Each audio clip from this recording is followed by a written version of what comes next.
Welcome to Let's Talk Micro.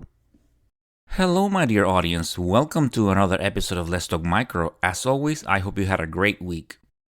And of course, you can always find Let's Talk Micro on Apple Podcasts, Spotify, Amazon Music, Goodpods, wherever you listen to podcasts, you can find Let's Talk Micro.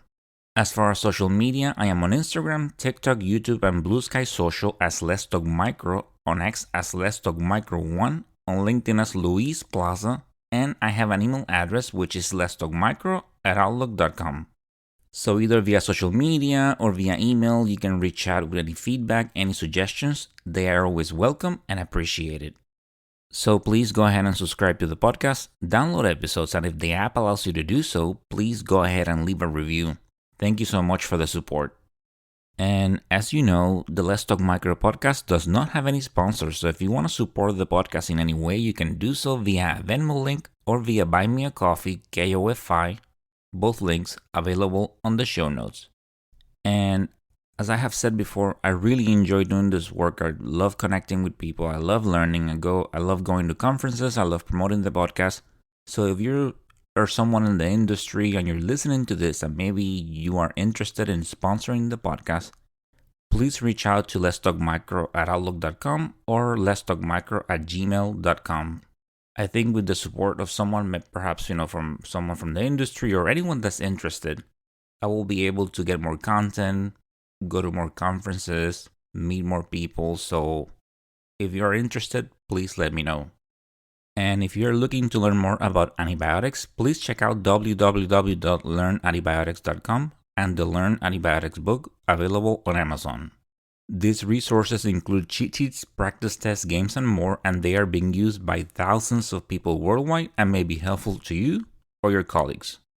And these are some great resources from Dr. Timothy Gauthier, a very passionate pharmacist. And if you haven't checked out the previous episode, please go ahead and do so.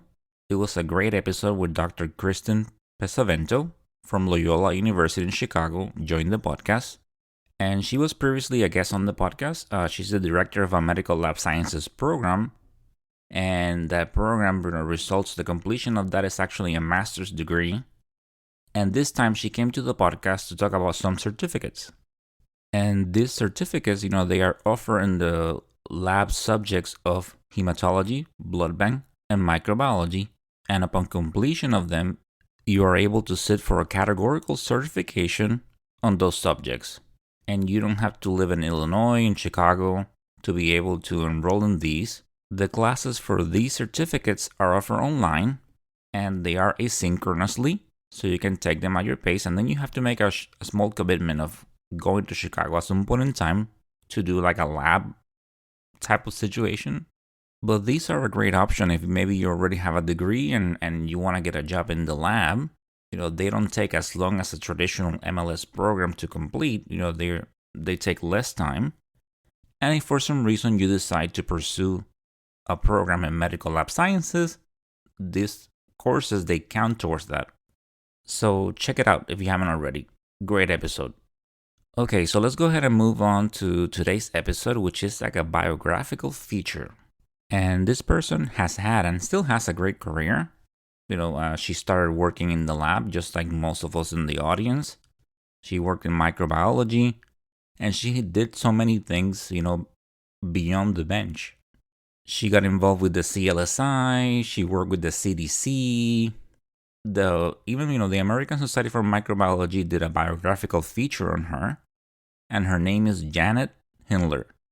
And in the episode, Janet talks about her career. She offers her opinions on mentorship and networking, which are some very important things to have in your career, which is something that I have mentioned before, and it's kind of big with me that I mentioned because with mentorship, I always kind of wanted a mentor, and it seems that no one was interested in the job, but then again, I don't think I approached it correctly, and I didn't know much of how to proceed.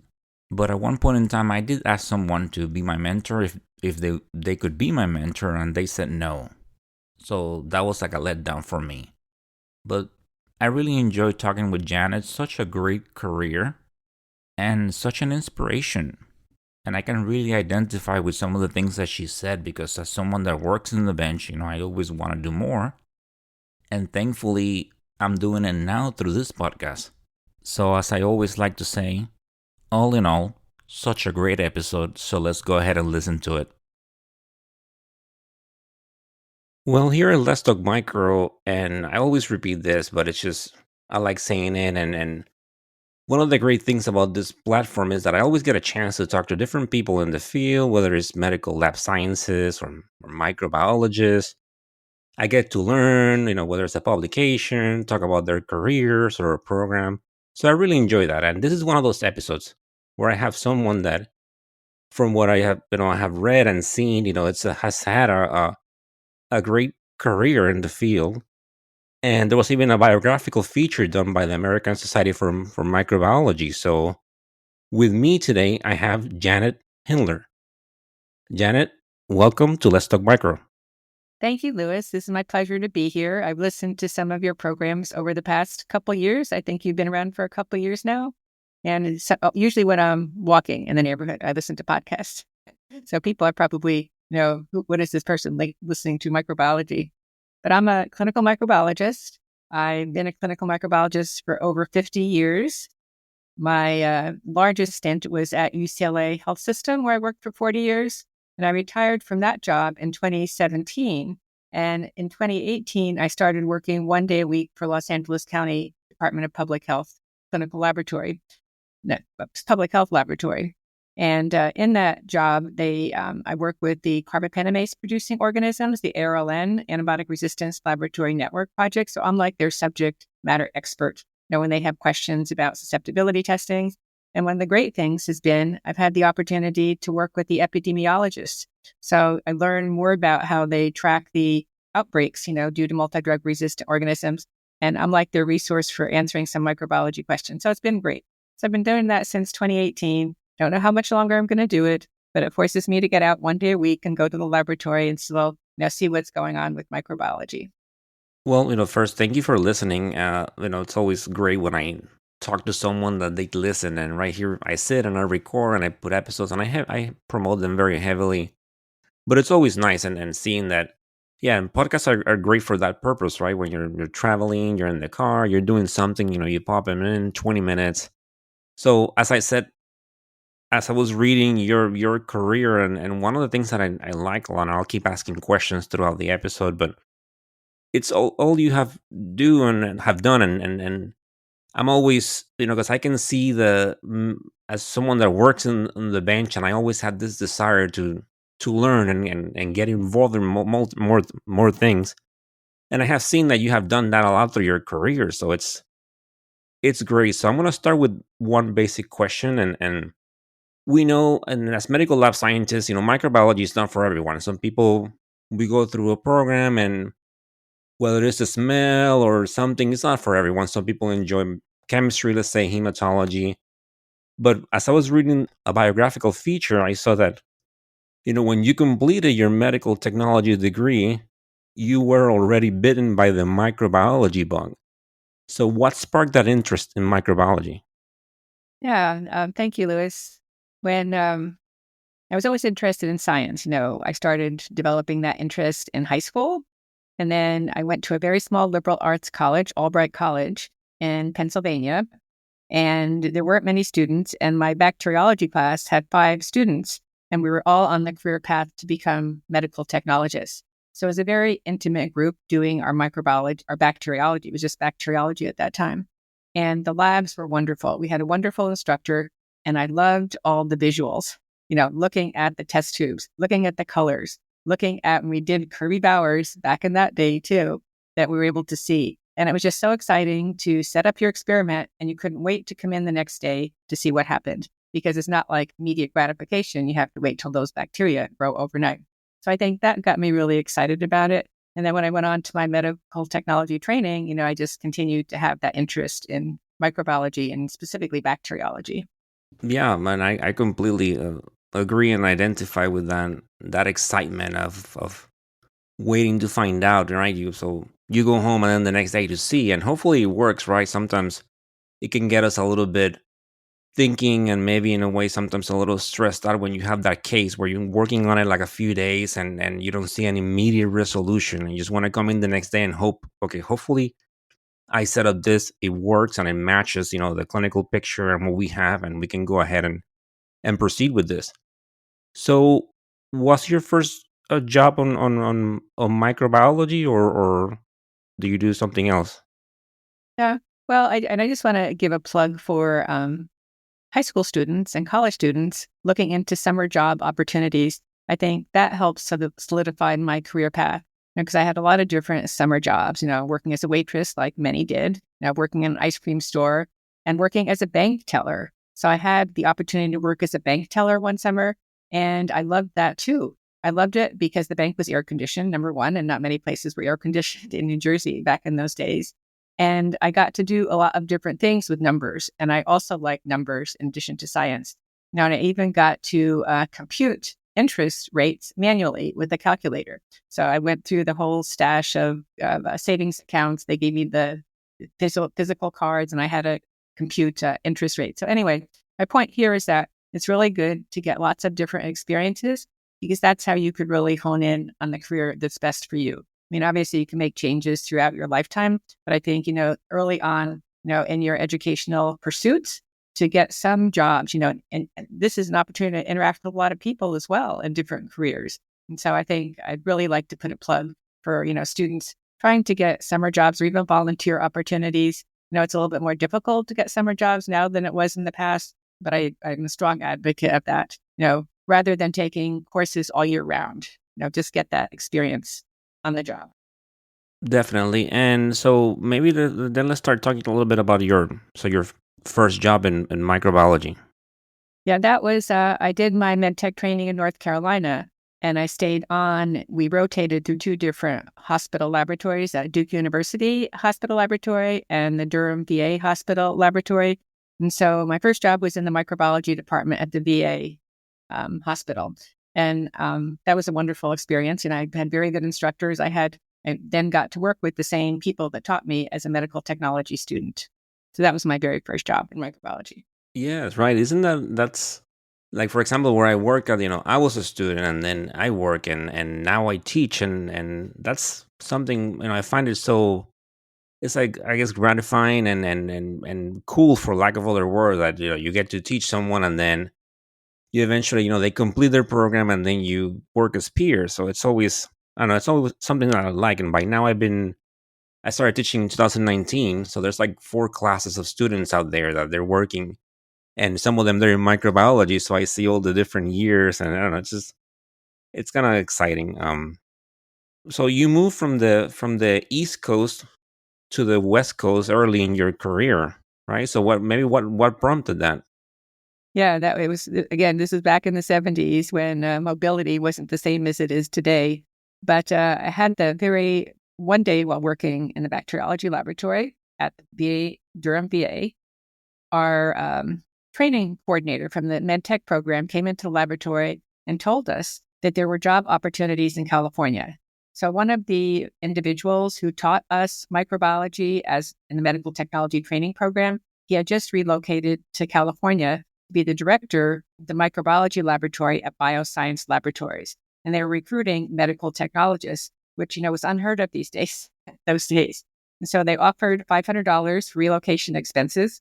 And so myself and two other classmates from my medical technology training program got into my 1968 Impala and drove west. And so that's how the story began. And I have never left California.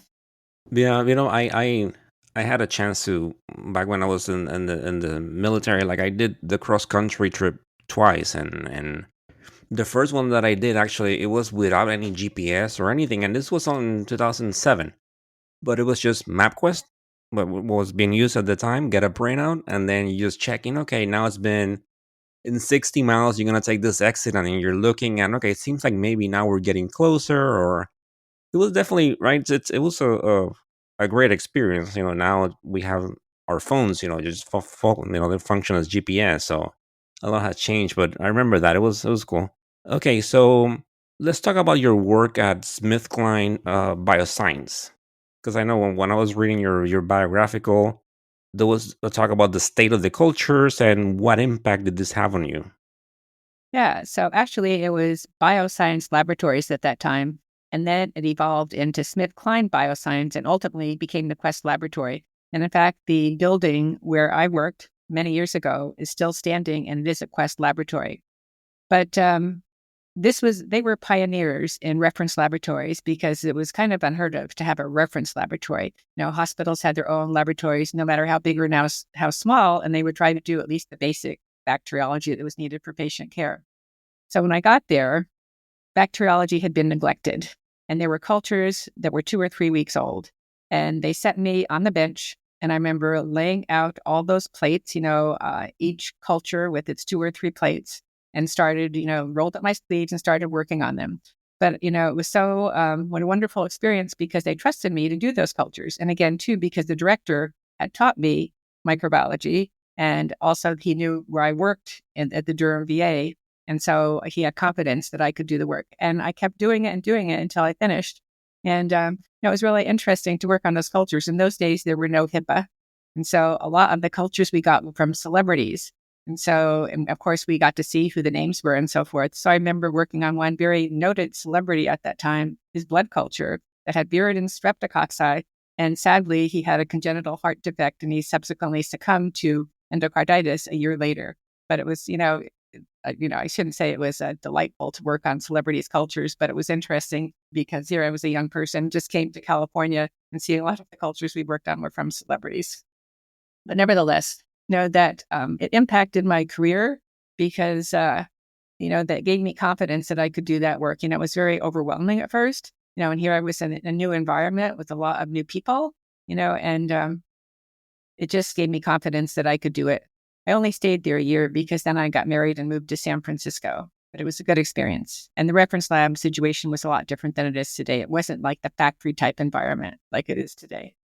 So, I was just curious. So, when you said 2 to 3 weeks old, and so they already like the initial setup had been done, and or was this like the sample had been sitting there for 2 to 3 weeks, and then from there you started to plate and move on. Right. Yeah, all different varieties of conditions. And maybe I was exaggerating a little bit, maybe more like a week old, not 2 or 3 weeks old, but they were definitely old plates that we had to work with. Some were dried out and we couldn't continue with the culture. But, it got turned around fairly quickly in terms of, figuring out what needed to be done to process the specimens. So they're, in a timely manner, so there aren't these problems and possibly compromising the quality of those tests as well. Yeah, I can definitely see, jumping in. Like we think about that, and it's me when I'm working on the bench, and typically, right, we try to get everything out, and depending on the sample, 2 3 days, and after 4 or 5 days, with something around, you try to take as many steps to try to see if you can finalize it and not prolong it. So seeing something that had been sitting there and no work of that, that's definitely wow something.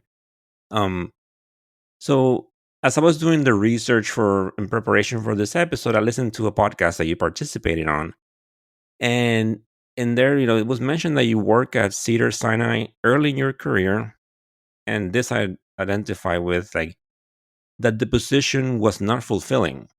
Can you talk more about that?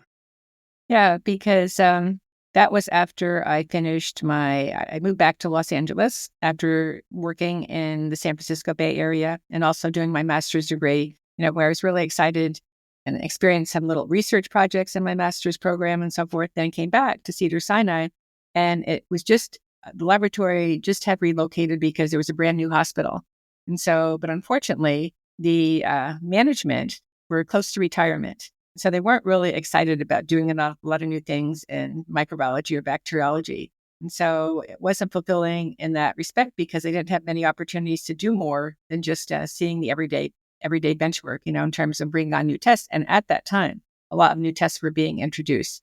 So it wasn't a great fit for me. It was perfect for some people, but not a great fit for me. So I started just looking to see what other opportunities there might be in Los Angeles. And I found that opportunity at UCLA. And that's where I started with my career in antibiotic testing because I was hired to be the supervisor of the antibiotic testing laboratory at UCLA at that time. And at that time, it was part of infectious diseases. So it wasn't part of the clinical laboratory. All the antibiotic testing got done in infectious diseases.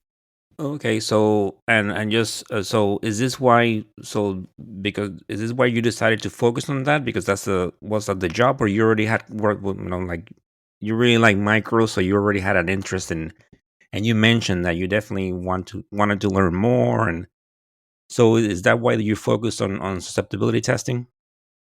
Yeah, it's after I said, I did my master's degree in clinical laboratory science at University of California, San Francisco, and it was a brand new program, and I was the only student in that program. So I had a one-on-one experience with my mentor, basically, and various instructors.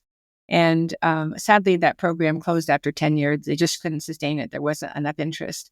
But my mentor, Darren, that was my main mentor for my career, he was really interested in anything antibacterial, not just antibiotics, but also antibacterial properties of, for example, one of the experiments we did was, and this was before the introduction of blood culture machines. So one of the techniques to try to get a blood culture machine that could automatically detect growth was to use electrodes in the blood culture bottle and impedance.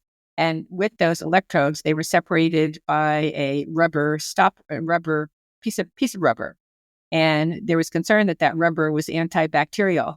So, he did the experiments. We did the experiments together, got a plate of Mueller Hinton and streaked it with some staph and put that little piece of rubber on the plate to see if it had antibacterial properties, which it did, so that got me interested in all things antibacterial or antimicrobial because it's not just antibiotics, and so throughout my career, I always thought about that. And there were some instances where part of my troubleshooting was doing a similar type of experiment. Wow, that's amazing. So interesting. And right, so then for this question is maybe more about what anything else that you can add, because we definitely, as I mentioned, you can see what the interest and the desire that you had to learn and do things, and some people, they're okay where they just work their bench their whole career, and they're okay with do the job, go home, and then if I get stuck on something, I'll ask and then move on from there, and that's okay. And then, but some people sometimes, they want to do things and go a little beyond the bench. So anything that you can add that maybe, I guess, like led or inspire you to pursue more activities outside of the bench? Well, one of the things that was a big inspiration to my career was when I was a medical technology student in North Carolina. There was a requirement for all of we students to attend a local medical technology type convention or a clinical lab science convention. So that was as a student. And again, too, I would be a strong advocate for taking students to some professional meeting, so you can get a feel for what it's like. And that's where you can start learning how to network, because you're seeing like-minded people doing similar things that interest you. You have an opportunity to talk with them during the exhibits, and after the sessions or just, in social settings and at that meeting. So that was, networking at professional meetings got me excited. And so like when I worked at UCLA, a lot of the staff were members of the Southern California branch of the American Society for Microbiology. And, since the 1930s, they've been having an annual meeting where they invited vendors, and so there were exhibits and there were really good talks, and they invited speakers from outside the area. And it was a smaller group where we had, again, an opportunity to network. And so there at UCLA too, a lot of the supervisors had the opportunity to attend the national ASM meeting. So, I can't, emphasize enough how important it is to network through national meetings. Again, not national meetings, all professional meetings. And it's not for everybody, but it was for me. It was something that was really inspirational to me. And that's where I got to meet a lot of people, including those that were doing antimicrobial susceptibility testing. And I have to say, it was very intimidating to go up to people at a poster that was on, Rebauer method or, identifying MRSA or something. And I could still remember how scared I was to go talk to these people. But slowly but surely, you talk to one person and then, get to know them. And, you may interact with them, by letter or phone or now text if you have a question. And so you just have to be, and the microbiology community is, a wonderful group of people. I think we're all in it because we love it, not because we're going to get rich in it, it means, but it's just, we're a great community. And like at UCLA, there were no bad apples, so to speak. Everybody was really friendly and we worked together. And so Yeah, I think, networking got me really involved, and that, inspired me to continue to do more when I saw other people doing more. And so it wasn't just at my workplace, it was beyond the workplace that continued to inspire me. I completely agree with that, and I completely understand, and with the networking, and I always wanted to go to ASM like from years ago, and I managed to go the first time in 2023, and it was everything that I thought it was gonna be, and then some. It was such a great place. When I started doing my podcast in 2021, then I decided, okay, I want to start promoting it more, so I need to start getting out there, and I started going to different conferences, even though I always wanted to go to ASM. But you're right, there's so much more beyond. Like, you go to these places and you meet people and see what they're working on, and you mentioned vendors. You see all the instruments that we have out there and all the possibilities. It's just there's so much more. So I completely agree, and I encourage to people to definitely go to professional meetings. There's a lot to gain from that. So I completely encourage it. Okay, so now let's talk a little bit about your work in CLSI. How did that come about? Yeah. So through networking at professional meetings, I got to meet some of the people that were involved with CLSI. And that time it was known as NCCLS, or the National Committee for Clinical Laboratory Standards. And I got to know them, and they got to know me for basically doing a lot of work at the bench. So I was one that not only was interested in getting more involved with teaching or whatever in this area, but I was actually doing the work. And so my first NCCLS meeting was probably 20 years into my career, after I'd been doing about 10 years of antibiotic testing. And there happened to be a meeting in Los Angeles. And these meetings are open, and they're still open to whoever, has interest and wants to attend, obviously, working in a career consistent with CLSI's goals. And so I went to this meeting, and I was so scared to walk into that room and see, basically all the people that I've read about and had met through my networking at the different professional meetings. And the whole 2 days we're talking about antibiotic testing. And it was so exciting. And it was like, looking at where the problems are and how CLSI can do more to guide laboratories on how to do testing. In that time, there weren't that many antibiotics. So this was even before MRSA. So I shouldn't say before MRSA, before MRSA, because MRSA was from the 60s, but it really took off in the US in the 80s. So, yeah, and it was just very exciting development. And they were looking for people to help, whatever way. And so, again, I was very scared, but I got to talk to those people and asked if they could use some help. And they said, yeah, you want to help? I can't remember even the project that they asked to help. I think I provided some data from UCLA, and that's how I got started. And so, and yeah, the rest is history. I've been going now for 30 years, over 30 years. So, Yeah, I mean, I see that. Yeah, I think that's definitely on my to do list, and eventually attend one of those. I've been trying to, sometimes there's so many that I would like to attend, and I kind of have to pick and choose. But definitely CLSI, it's on the list to go. But this is, I like that you mentioned this, and right. So as microbiologists, we work, with the CLSI and things like that. But mentioning things like opportunities, that's something that'll be good for the listeners to hear about. Maybe they want to get involved more, like you did. So maybe you can talk about if there are any opportunities for like bench techs or supervisors on the AST subcommittee. yeah, actually, there are.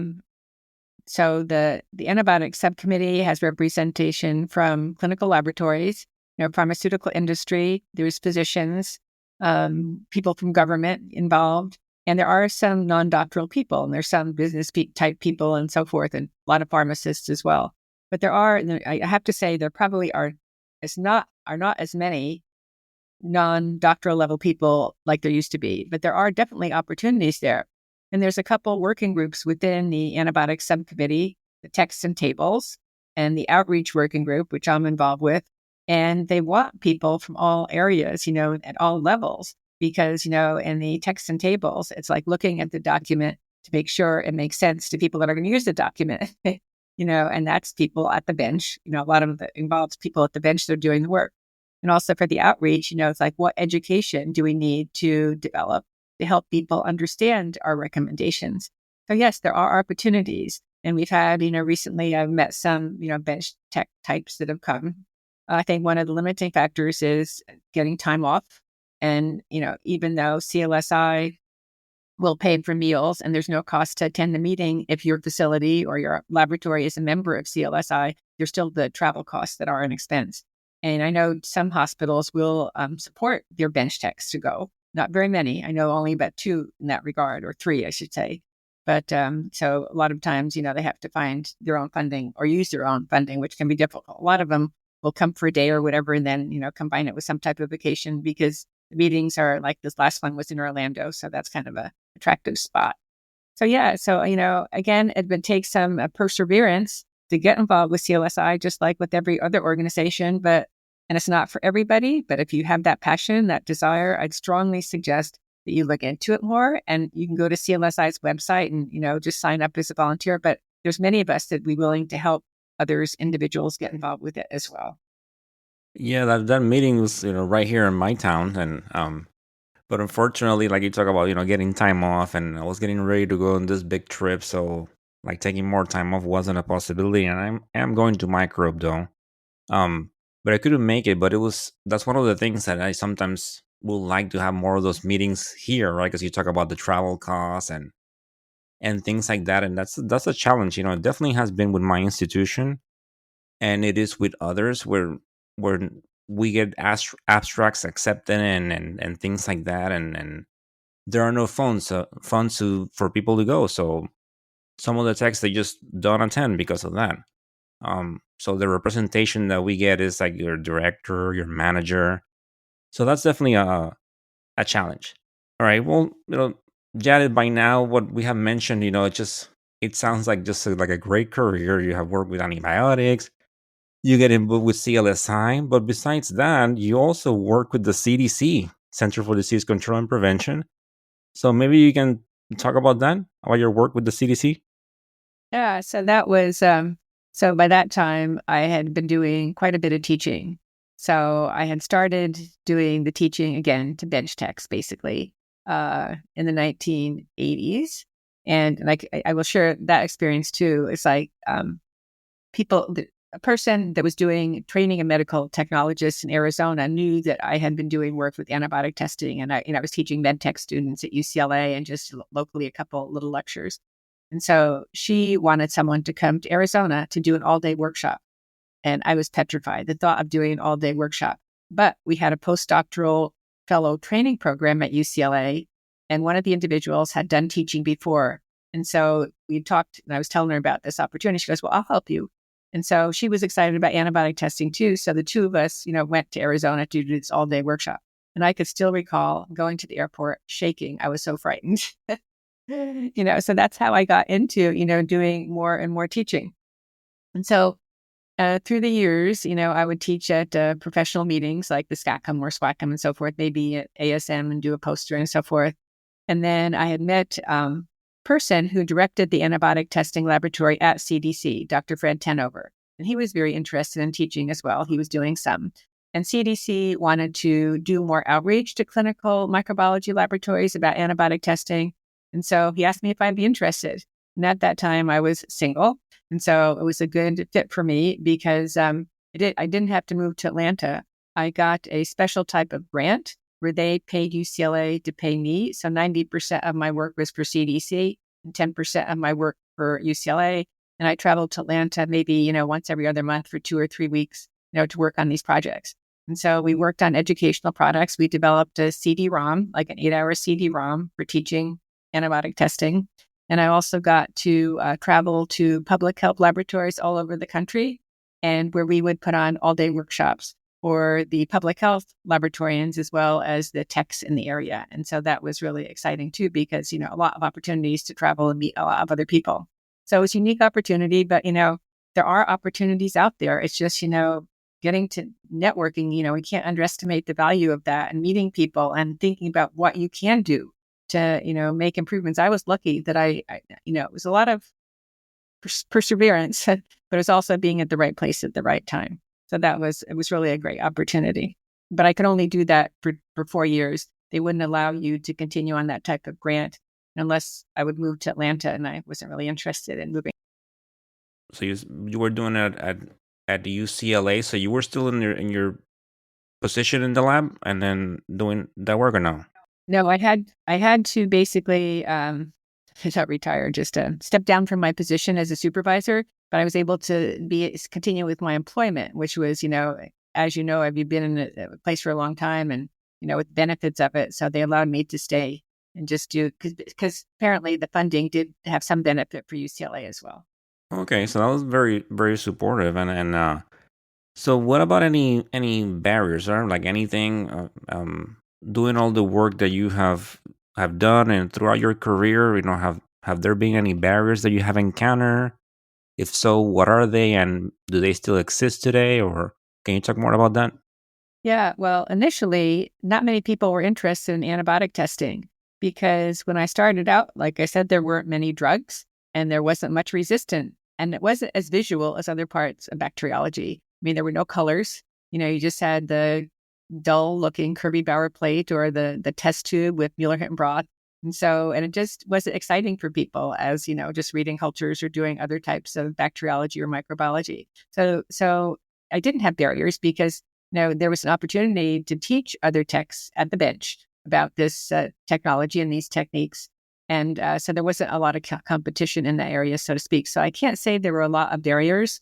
As I got further and further into my career, some of the opportunities that existed were only for doctoral level people, whether or not they had the knowledge or the background. It was like having that degree, I think, was helpful for others to progress.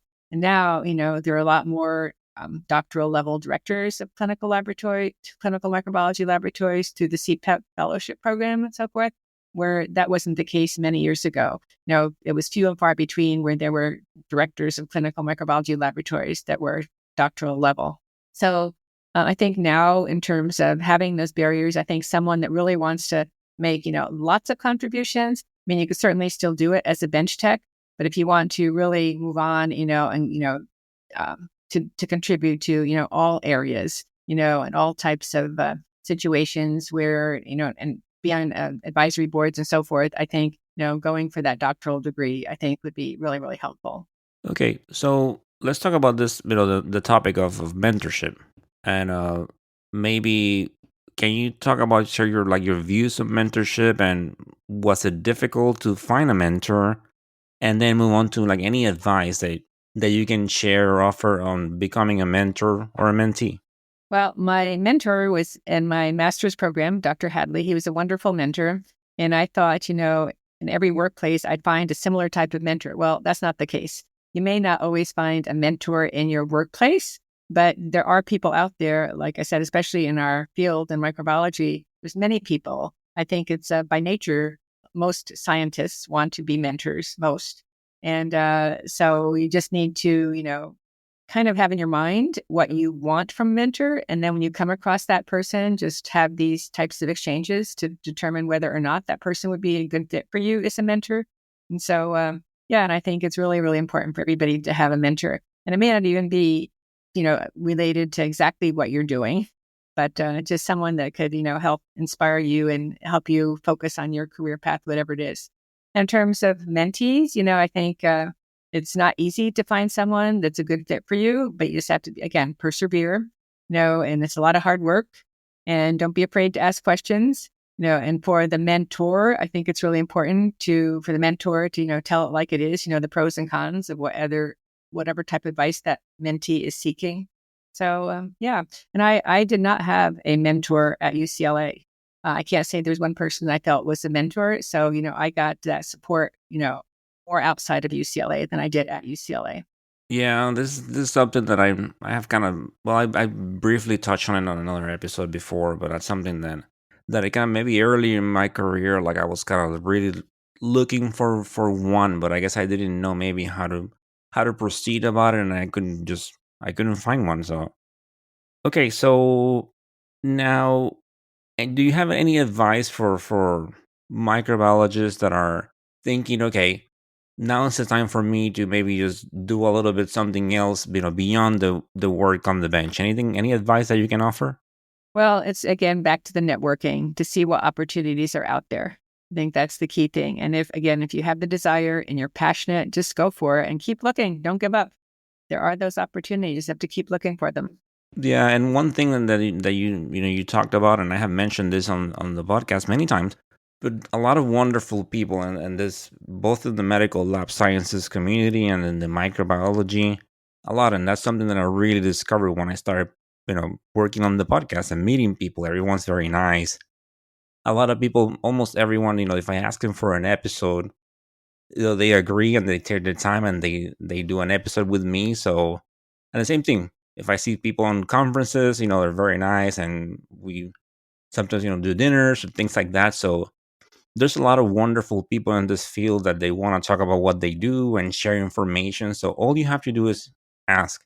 So it's definitely, you see someone, or maybe you see like a lecturer or someone, and you see an email address, reach out and ask. Ask your questions, and more than likely people will reply to you and answer them, and a lot of nice people. Okay, Janet, so this is something that I like to ask people sometimes, and we tend to have sometimes an organism that, whether it might be something visual, maybe a particular, maybe something with resistance or things like that, that we kind of like them. So it's like a favorite bug type of deal. Do you have an organism like that? Well, I can't say I have a favorite bug, but because I'm so tall and slender, I've always identified with bacillus. Okay. Yeah, it's just right. Definitely, I heard all sorts of answers, and I mentioned mine. Mine is Pasteurella. Oh my gosh. Um, yeah. Okay. Well, um, is there anything else that you want to talk about or tell the audience as the episode comes to a close? Yeah, I guess, not to give up, pursuing your dreams. Um, and then too, like in the microbiology laboratory and clinical lab science in general, it seems like more and more automation is coming into play. And there's a little bit of fear of AI and what that's going to mean for our jobs and job satisfaction. But there's always going to be a need for smart, ambitious, creative scientists to help with this. So I think there's going to be opportunities, maybe different types of opportunities, but again, not to fret about that now and just see what evolves. Never think you're too old to pursue more education or a job or a career change, because that was one thing in my life that's a little bit stifling to me. That, there was some situations that, oh my God, I'm 50 years old, I'm too old to do this, whatever. But never give up, because never think there's always going to be opportunities, no matter what point you are in your life or your career. And then finally, to experience true satisfaction in your career or your job choice, it's important to recognize where there's a need. Do you have the talents to fulfill that need, and what makes you happy? And I think that would be like this old age, my message for younger people, again, where that is that need, can you do it? Do you have the skill, the talents, abilities to do it? And then is it going to make you happy? So those would be my parting words. And great words, definitely.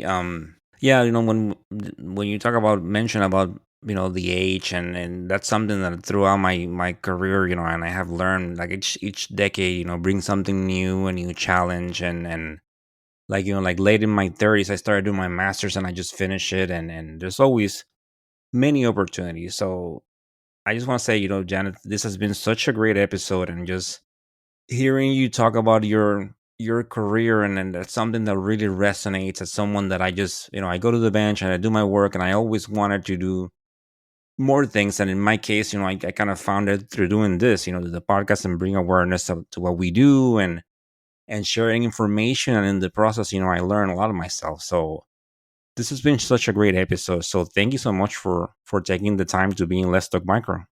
Thank you, Lewis. My pleasure. And keep doing the good work. Keep doing the good work. You're doing a wonderful thing with this podcast. My pleasure. Thank you. I definitely I enjoy it, and I plan on doing it for a long time. Thank you.